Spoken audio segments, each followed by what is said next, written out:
Hola chicos, ¿cómo están? En este video lo que vamos a hacer es los gráficos aproximados de las funciones polinómicas. Las funciones polinómicas son aquellas que están expresadas como un polinomio.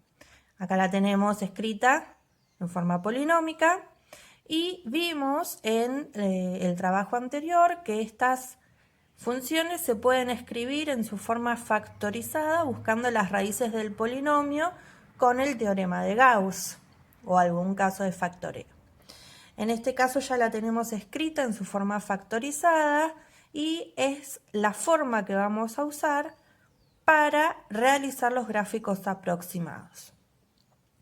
Para eso lo que vamos a necesitar es saber cuál es la ordenada del origen, cuáles son las raíces y los conjuntos de positividad y negatividad. La gráfica de estas funciones van a resultar ser curvas irregulares.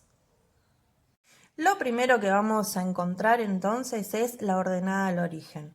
Recuerden que la ordenada al origen es el punto donde la función atraviesa, ¿sí?, el eje Y. Entonces, si es un punto que está sobre el eje Y, el valor de x siempre es 0. Para encontrar la ordenada al origen, entonces lo que tenemos que hacer es darle valor 0 a la x.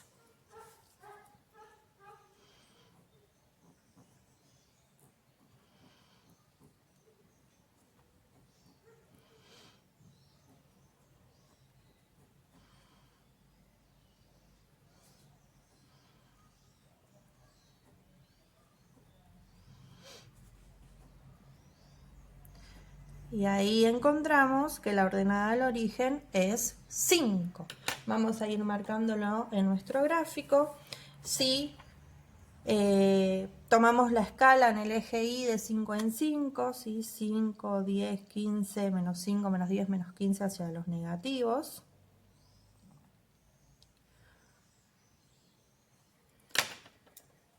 Nuestra ordenada al origen va a estar en este punto.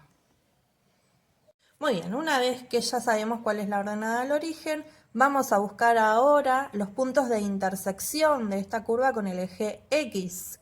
Esos puntos los llamábamos raíces. Y las raíces, cuando nosotros tenemos nuestra función escrita en forma factorizada, ya las tenemos en la ecuación, ¿sí?, en nuestra fórmula. Las raíces van a ser estos numeritos cambiados de signo. Entonces, una de las raíces va a ser 1 positivo y la otra raíz va a ser menos 5. ¿Sí? No hay que hacer ninguna cuenta en este caso.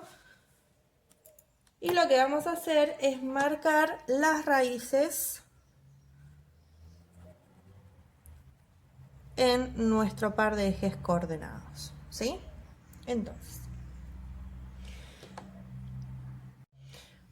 para ver cómo es esta curva, yo sé que tiene que pasar por estos puntos que ya tenemos, ¿sí? Entonces, sé que en el intervalo entre menos 5 y 1, la función va a tener que venir hacia arriba. Pero puede ser que sea así o puede ser que vea que suba y después baje para atravesar estos puntos, ¿sí?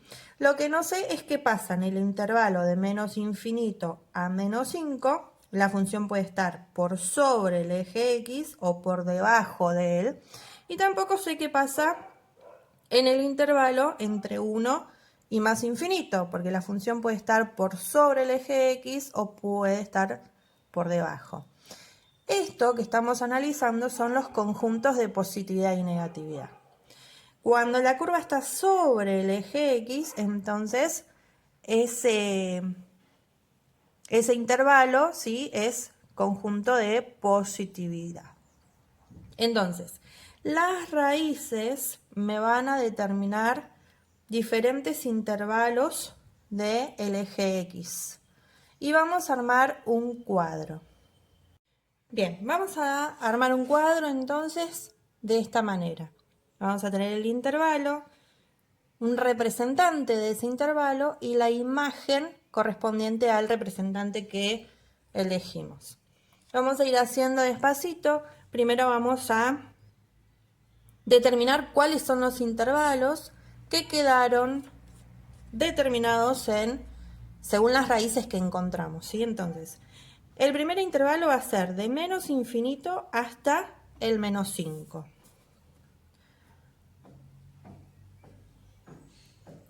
El segundo intervalo va a ser desde menos 5 hasta la siguiente raíz, que es 1.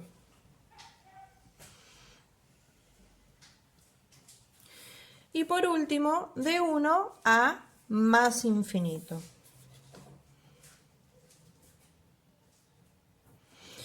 Muy bien, una vez que tengo determinados los intervalos, lo que vamos a hacer es, por ejemplo, en el intervalo de menos infinito a menos 5, vamos a elegir un representante de ese intervalo, es decir, un número que esté dentro de ese intervalo.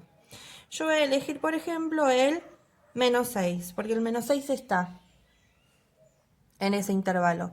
¿Y qué es lo que quiero conseguir? ¿Qué es lo que quiero buscar? Quiero saber si la función está por sobre el eje X o por debajo de él. ¿Sí? Quiero buscar el conjunto de positividad. Para eso, ¿qué tengo que hacer? Tengo que buscar la imagen para cuando X vale menos 6, para ver si su imagen está por encima o por debajo del eje X, ¿sí? Entonces, si X vale menos 6, lo que vamos a hacer es reemplazar en la función X por menos 6. Menos 6 menos 1 es menos 7, menos 7 al cuadrado es 49, ¿sí? Elegimos el menos 6 como representante. Menos 6 más 5 es menos 1. Es decir, que la imagen va a ser menos 49, ¿sí? Es negativo. Vamos a ir ubicándolo en nuestro gráfico. Para menos 6, este es menos 40, o sea que para menos 6 estaría por acá. ¿Sí? Recuerden que es un gráfico aproximado, ¿sí? No tiene que ser totalmente exacto. Este gráfico nos va a servir para estudiar la función. Lo mismo hacemos con el siguiente intervalo. El siguiente intervalo es de menos 5 a 1. De menos 5 a 1. Nosotros ya tenemos un punto en este intervalo que es la ordenada al origen. Es decir, que sabemos que la función va a estar por sobre el eje X. Lo que vamos a hacer es buscar, por ejemplo, la imagen de este punto, que es para el menos 2. Vamos a buscar, sí, puede ser para el menos 2, menos 3, menos 4. Ustedes eligen el punto que quieran, ¿sí? Y vamos a buscar la imagen, porque yo lo que quiero saber es si la función hace este recorrido o si sube y después baja, ¿sí? Entonces, para menos 2, menos 1 es menos 3. Menos 3 al cuadrado es 9.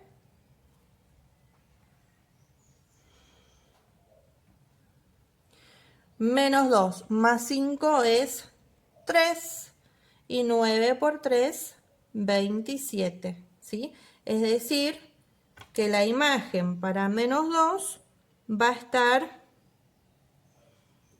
por acá.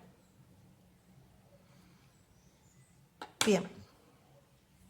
Ahí ya tenemos un panorama de cómo se está comportando esta función, ¿sí? Acá tenemos un punto, acá tenemos la raíz,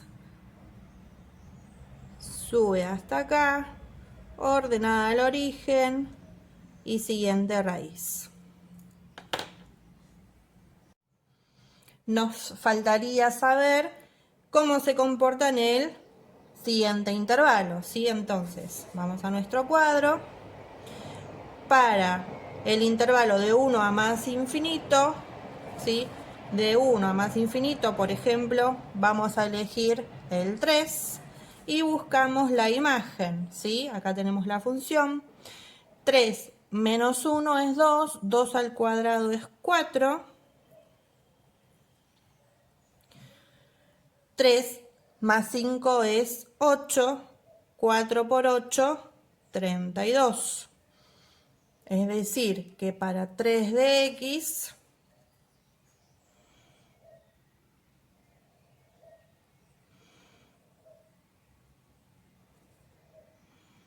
nuestra imagen va a ser 32. Es decir, miren lo que pasó acá. Acá hay una raíz, ¿sí? Pero la función no atraviesa el eje, sino que rebota y vuelve a subir, ¿sí? Acá nos quedó terminada nuestro gráfico aproximado de la función polinómica, ¿sí? Bien. Por último, vamos a sacar algunas conclusiones con respecto a la multiplicidad de las raíces. Vamos a ver acá nuestra función, ¿sí? Nuestra función era x menos 1 al cuadrado. Este cuadrado significa que 1 es raíz doble, ¿sí? Es multiplicidad par. Y x más 5 está elevado a la primer potencia, es decir, que menos 5 es una raíz simple, ¿sí? Multiplicidad impar. Fíjense, ¿qué pasó en la raíz 1? La función no atravesó el eje, sino que rebotó en esta raíz, ¿sí? No cambió el conjunto de positividad. Entonces vamos a decir que cuando la raíz tiene multiplicidad par, la función rebota en el mismo. Y cuando la raíz tiene multiplicidad impar, por ejemplo en el menos 5, en este caso sí, la función atraviesa el eje X, ¿sí? Entonces acá, cuando la multiplicidad es impar, sí cambia el conjunto de positividad. Acá era conjunto de negatividad y acá conjunto de positividad.